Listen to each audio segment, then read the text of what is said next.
Hello friends, welcome back to my channel health and beauty with Bina Raghav. तो आज मैं आपके साथ प्याज की कचौड़ी की एक स्पेशल रेसिपी शेयर करने वाली हूँ। जी, ये खाने में बहुत ज़्यादा टेस्टी होती हैं और बनाने में ज़्यादा मेहनत भी नहीं लगती है। तो खस्ता ये कचौड़ी बनाने के लिए मैंने आटा लिया है, आधा कटोरी सूजी ली है और उससे थोड़ा सा कम मैदा लिया है। इन तीनों चीज़ों को मिलाने के बाद इसमें थोड़ा सा अजवाइन डाला है और डाला है रिफाइंड ऑयल। रिफाइंड ऑयल आपको कम से कम इसमें 5 से 6 चम्मच डालना है।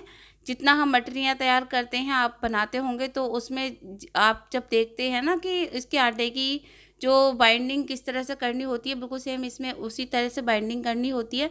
तो यहाँ पे पूरा रिफाइंड ऑयल इसमें मिक्स करने के बाद हमें इस तरह से देख लेना है कि हमारा आटा जो है बंध रहा है या नहीं। तो यहाँ पर आटे में बिल्कुल रिफाइंड ठीक है। अब इसे हम हल्के से गुनगुने पानी से अच्छे से गूँथ लेंगे, तो पानी को गुनगुना ही लें। और देखिए यहाँ पर ये पूरा आटा जो है मैं इसी तरह से गूँथ लूँगी। आटे को ना आपको ज़्यादा टाइट नहीं मलना है, नॉर्मल ही सॉफ्ट ही लगाना है, ताकि जब आप ये कचौड़ियाँ बनाएं तो आपको ज़्यादा प्रॉब्लम ना हो।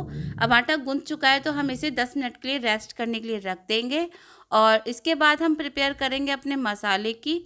तो यहाँ पर देखिए मैंने सौंफ ली है, साबुत धनिया लिया है, ज़ीरा लिया है, काली मिर्च ली हैं और खड़ी मिर्च ली हैं 4 से 5 के करीब। ये मसाला कचौड़ियों में बहुत ज़्यादा टेस्टी लगता है, आप इसे इसी तरीके से प्रिपेयर करें। इस मसाले को हम पहले कढ़ाई में अच्छे से भून लेंगे और देखिए किस तरह से मैं भून रही हूँ। तो इसी तरह से धीरे धीरे आप इसे चलाते रहें ताकि हमारा मसाला जले ना।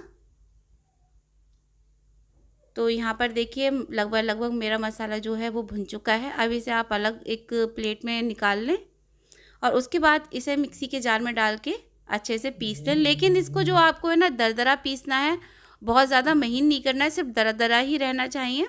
तो यहाँ पर मैंने पूरा मसाला जो है देखिए इसी तरीके से आपको भी पीसना है, दरदरा ही पीसा है और इसे अलग आप अपना रख लें।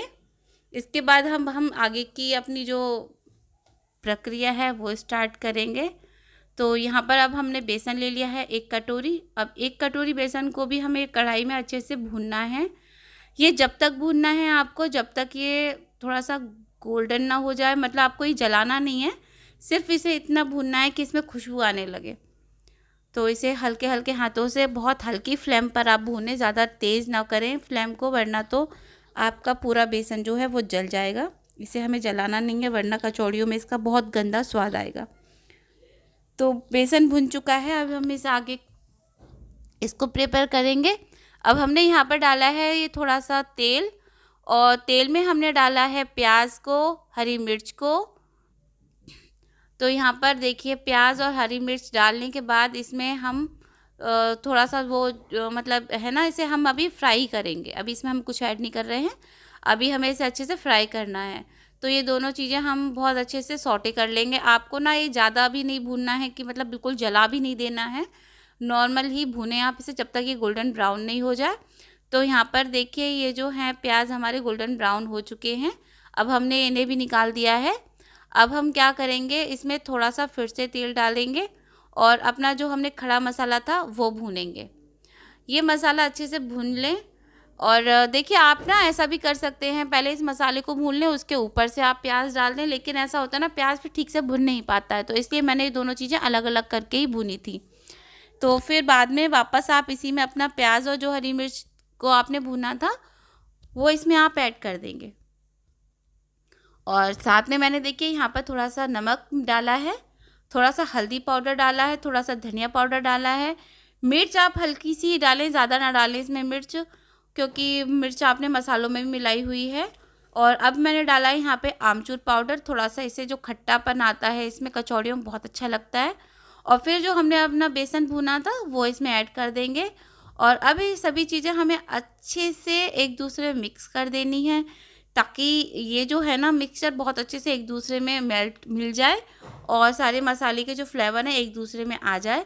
तो यहाँ पर देखिए जो पूरा मिक्सचर जो है हमारा अब तैयार हो चुका है। अब हम इसे अलग कर देंगे और अब हम अपनी जो कचौड़ियाँ हैं वो बनाना स्टार्ट करते हैं। तो यहाँ पर देखिए आपको आटा ले लेना है और इस तरह से इसका आपको गोल गोल करके थोड़ा सा चौड़ा कर लेना है और इसमें फिलिंग भरनी है, अपनी जो आपके मसाले की फिलिंग है वो आपको इसमें भर देनी है। और इसे अपने हाथों की सहायता से ही चपटा कर करके हल्का दबा दबा के, जैसे देखिए मैं कर रही हूँ, ऐसे आप बेल लेना। आप इसे देखिए अगर पटा बेलन से या चकला बेलन, जो भी आप बोलते होंगे, उससे अगर आप बेलेंगे ना तो ये उतनी मज़ेदार नहीं बनती हैं।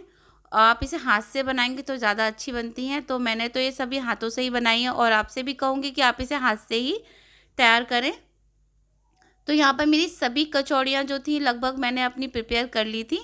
और अब मैं जो है ना, हमें जब उन्हें फ्राई करना है, सेकना है, तो उसके लिए हमने यहाँ पर अपना जो तेल है वो गरम कर लिया। मगर आपको ये बहुत ज़्यादा गरम नहीं करना, बहुत हल्का ही गरम रखना है, क्योंकि ये कचौड़ियाँ बहुत हल्की फ्लेम पर सिकती हैं, तभी ये क्रिस्पी होती हैं और तभी इनमें जो टेस्ट है वो ज़्यादा निखर के आता है। तो इसे बहुत हल्की लो फ्लेम पर आपको सेकना है। और इसे सेकने में कम से कम एक बार के बैच को सिकने में 5 से 10 मिनट लगते हैं। तो थोड़ा धैर्य रखिए, क्योंकि ये बनेंगी थोड़ा देर में, लेकिन टेस्टी बहुत लगती हैं। आप ज़रूर इन्हें ट्राई करना, बहुत खाने में टेस्टी लगती हैं ये। आप आलू की सब्ज़ी के साथ इसे ट्राई करना और इमली की खट्टी चटनी के साथ आप ट्राई करना।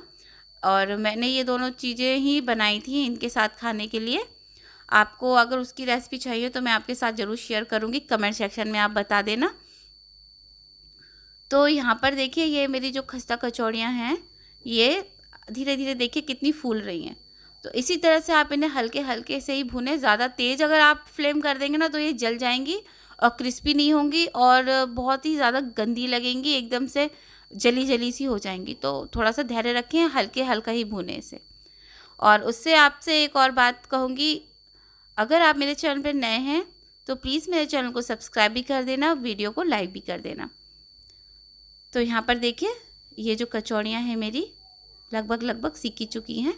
अब इसी तरीके से आपको अपनी जितनी भी कचौड़ियाँ हैं वो सभी प्रिपेयर कर लेनी है। ये देखिए कितनी, थोड़ा सा टाइम तो ले रही हैं, लेकिन हाँ जब खाई थी ना तो बहुत टेस्टी लगी थी ये। तो यहाँ पर देखिए मैंने अपनी और भी जो कचौड़ियाँ तैयार की थी वो भी डाल दी हैं। तो इसी तरीके से आपको भी अपनी सभी कचौड़ियाँ धीरे धीरे करके सारी प्रिपेयर कर लेनी है। यहाँ पर मैं आपको दिखा देती हूँ अपनी कचौड़ियों को। देखिए ये रेडी हो गई है। मैं आपको एक कचौड़ी फोड़ कर भी दिखाती हूँ, ये कितनी अच्छी लग रही है देखना। और इसके अंदर का जो मसाला है, जब आप इसे खाएंगे ना तब आप खुद कहेंगे वाकई में कितनी टेस्टी है ये।